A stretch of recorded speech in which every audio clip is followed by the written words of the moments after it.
كيبدا الفيلم ديالنا ببرينغز، واحد الضابط في الجيش الامريكي قاسوا السرطان في الراس وخرجوه من الخدمه العسكريه. ودابا برينغز خدام في واحد السناك وما كانش عاجبو الحال هكذا، بغى يرجع للجيش الامريكي. كل نهار كان كيهضر مع الكولونيل ديالو باش يقنعو يرجع، حتى لواحد النهار جات ليه مكالمه من الكابتن جونسون، هذا رئيس ديالو، قال ليه غدا تكون عندي في القاعده العسكريه. وبرينغز كان متوقع باللي غادي يرجعوه للخدمه وصابوا ليه دفتر الخدمه اللي كان انتهى المده ديالو. النهار الثاني وصل للقاعده العسكريه، وقفوا حدا البارير، قالوا ليه الدفتر تسالات ليه وقيتو ما غاديش تدخل. في نفس الوقيته جا الكابتن جونسون قال لهم دخلوه، راه كان خدام معانا. ملي تلاقى بالكابتن باش يعرف واش غادي يرجعوه للخدمه ولا لا، قال ليه الكابتن القائد رايلي باللي مات في الحرب والجنازه ديالو من هنا ل3 ايام في اريزونا. وهذا القائد عنده كلبه خدمات معاه في جميع المهمات، وبغينا شي حد يوصل هذه الكلبه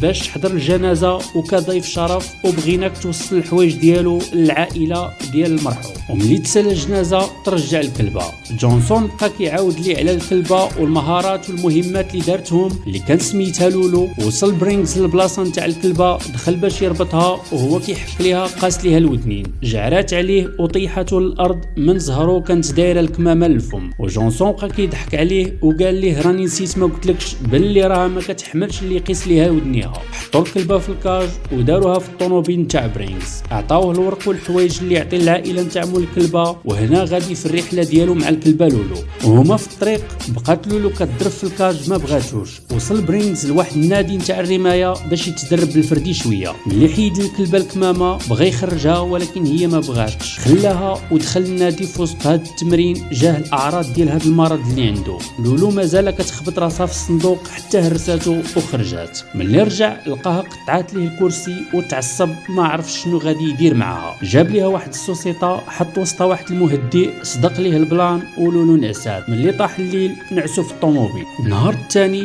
فاق خدا الدواء على حساب السرطان اللي عنده. ملي حل القرعه نتاع الماء باش يشرب، نقزات الكلبه عليها وحيدتها ليه من فمه. مشكله هذه مع هذه الكلبه. كملوا طريقهم لاريزونا. الكلبه وهي في الطريق بقات كتحاول تفك راسها. ملي شافها برينغز فكات راسها، نقص السرعه ووقف على جنب الطريق. الكلبه نقزات من الطوموبيل وبقات كتجري لجهه الغابه. تبعها برينغز ولكن تلفات ليه. ملي قلب لقى الدم في الارض وبدا تابعو حتى وصل لواحد الدار لوسط الغابه. دخل ولقى الدم نتاعها في الارض، زاد دخل داخل وبدا كيعيط ليها. في لحظه جاتو واحد الحقنه مخدره في الفخذ ديالو. ملي خدمات ليه طاح للارض، فاق لقى راسو مربوط وقال ليه واحد الراجل شكون جابك لهنا وشكون دخلك لداري. قال ليه راني ما فهمت والو، راني كنت كنقلب على الكلبه ديالي.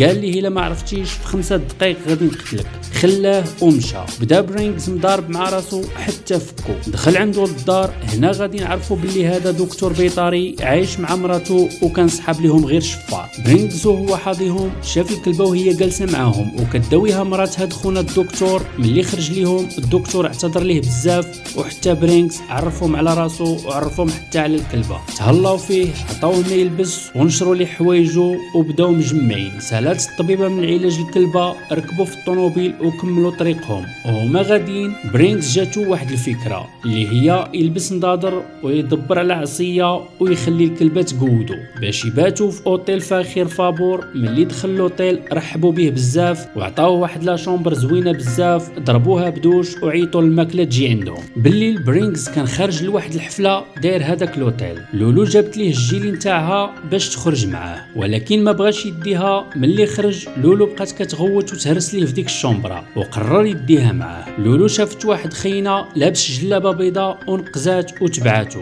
غادي نقول لكم علاش دارت بحال هكذا، لحقاش في التدريبات نتاعها كانوا كيلبسوا الجلالب باش يفهموها باللي الارهابيين هما صحاب الجلالب. صراحه نظريه مغلوطه تماما. تبعها برينغز بجريه، طاحت ليه العصيه والنضادر والناس كاملين اكتشفوا باللي خونا كذاب. حتى وصل الكلبه ولكن عضات مول الجلابه.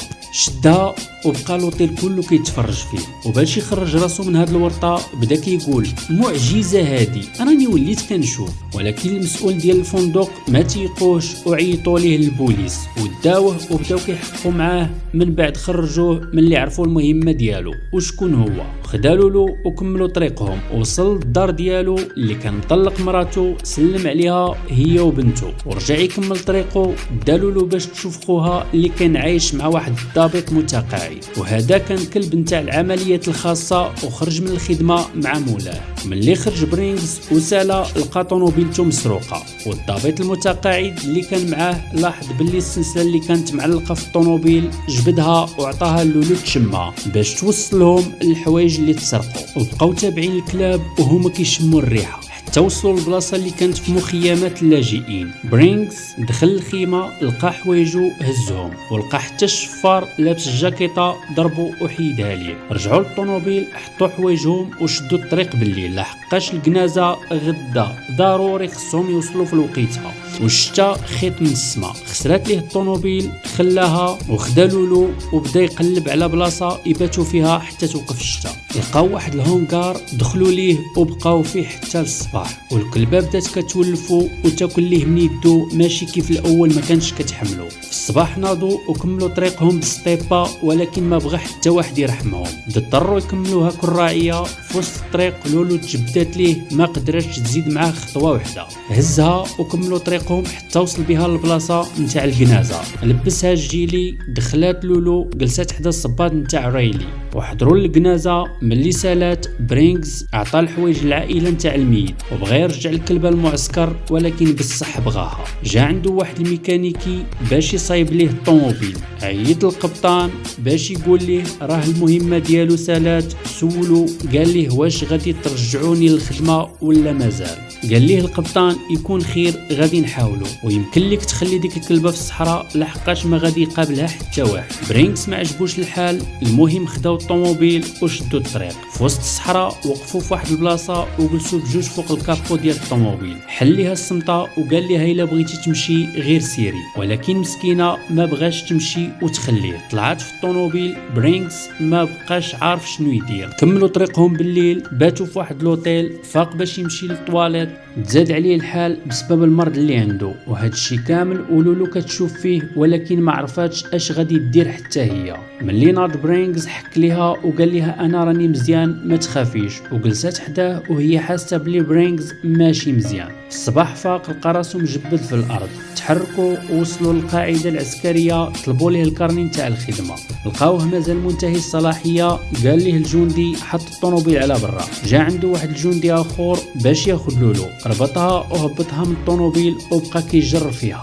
خلاها برينغز ومشى في حاله، ولكن لولو بقات متبعه ليه العين وحتى هو عزت عليه بزاف، وقرر في الاخير يديها معاه ويربيها. صدق من قال وكل كلب 3 ايام ما ينساكش في 3 سنين، وربي بنادم 3 سنين ينساك في 3 دقائق. وبهكذا الفيلم ديالنا غادي يكون تسالى.